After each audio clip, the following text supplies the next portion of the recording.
Howdy guys, welcome back to Deal by Deal, episode number 3. In 2007, so I was about 22 when we finally closed on this deal. This was an owner-occupied when we first moved in it. We still own this home 16 years later, so it's the longest home that I've owned. We lived there for about 5 years. We bought it with traditional financing on an FHA loan. So I bought this home with an FHA loan for an owner-occupied loan. Cool side note, that was 15 years later in 2022, the next time I used traditional financing to purchase a property, which means I did about 70 deals in that time over 15 years without using a traditional bank loan to purchase a property. So we got under contract in the summer of 2007, and we needed to, sell our other property that we're living in, deal number 1, and move into this one. So we did an early occupancy agreement, meaning that we moved in before we closed, and it ended up taking us like 6 months to close. There was something on the property that wasn't supposed to be there, and they actually had to sue to get it removed. So we were early occupying this one for quite some time. So flashback on the interest rates here, we finally did close in December of 2007. If you're paying attention to what was going on in the real estate world, it was about to have a big turn down nationwide. We weren't affected here in Alaska as much as a lot of the other places, but basically what was considered a normal interest rate for first time, FHA loan with pretty good credit was 7% is what I got on that home, which seems high now compared to the last decade or so of very low interest rates, but at the time it was very reasonable. So I bought that house for about $130,000. FHA loan moved right in. So less than a year later, as the mortgage meltdown was happening across the country, the interest rates got way cheaper. And so I was able to refinance that. I think I did like a streamlined FHA refinance, I don't recall exactly, and I got that refinanced at 5%. Now, if you're familiar with FHA loans, they have a mortgage insurance on them, and today, actually for quite a while, they last the length of the loan. At the time, they would only last until you paid down a certain amount of it or it appreciated upward.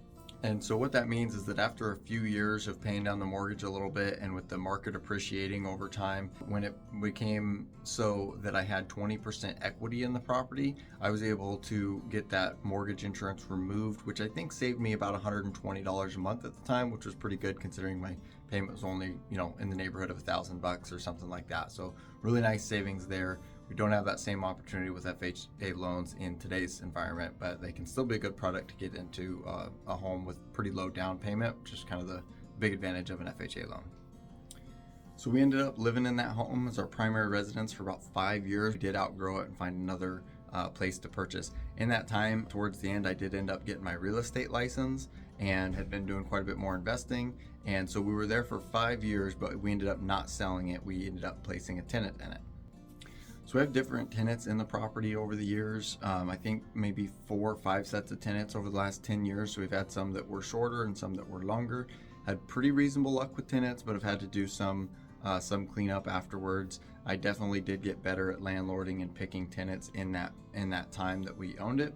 And now the property's worth quite a bit more. So the worst tenants that we had in there was actually a family who lived there. They had pets that they weren't supposed to. Their family size grew while they were there also, so they're really too big of a family for the home. And by the time they moved out, we did have a bigger rehab, but the house was from the mid 80s and it was kind of due for a rehab anyway. So this house was a 3-bedroom plus a bonus room, about 1440 square foot, about half an acre in a reasonable neighborhood of Wasilla, Alaska. And so when those folks did move out, there was quite a bit of damage that they had caused. But other than fixing that, I also went ahead and upgraded the countertops, which they hadn't damaged. Instead of just replacing the carpet that they had damaged, I upgraded to some luxury vinyl plank flooring for more durability. I upgraded some lighting and electrical that, wasn't stuff that they had damaged. It was just due for a rehab. So it ended up being, I think, a $16,000 rehab. And I ended up charging them for about half of it because they did do some damage to doors and trim and left debris that needed cleaned up and holes in the yard and things like that. So I spent some of my own money, and of course the money that I got from them. They did pay what was owed on that. Took a little bit of convincing, but they did end up getting that paid. So I consider it to be a good transaction. So that property now is probably worth about $275. I'm just guessing on that, but it's hard to find anything really in that price range at all. It doesn't have a garage and it is kind of smaller, but it's in good shape, mid 80s. I put a roof on it. I did that other rehab that we just talked about. So I've spent some money on it over the years, but I probably made, on top of what I spent, about $100,000, which isn't a huge amount, but on a $130,000 initial investment, that's pretty good. Also, when I was originally renting it for $1,200 or $1,300, wasn't cash flowing very much after maintenance and such because of the mortgage was, not a whole lot less than that. But after our rehab and the appreciation in rent over the last decade, this last time we were able to rent that for, I think, $1,800 a month. And so it does cash flow well now, and I still think it's a good appreciating asset in a good, nice neighborhood that's always pretty easy to rent.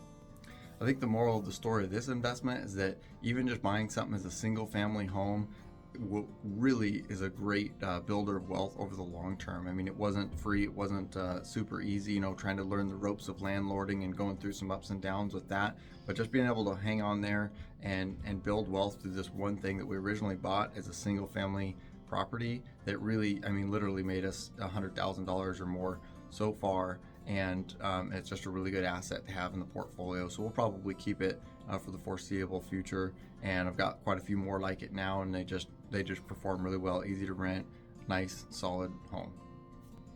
Like I said, I've got 70 or more properties to go over, actually closer to 80 that we'll be doing on this deal by deal series. So please follow us on TikTok, Instagram, LinkedIn, Facebook, and YouTube, and we've got a few different channels there on Facebook, or a few different groups, investor group on Facebook also. Please find me everywhere that you like to take in your content. Thank you.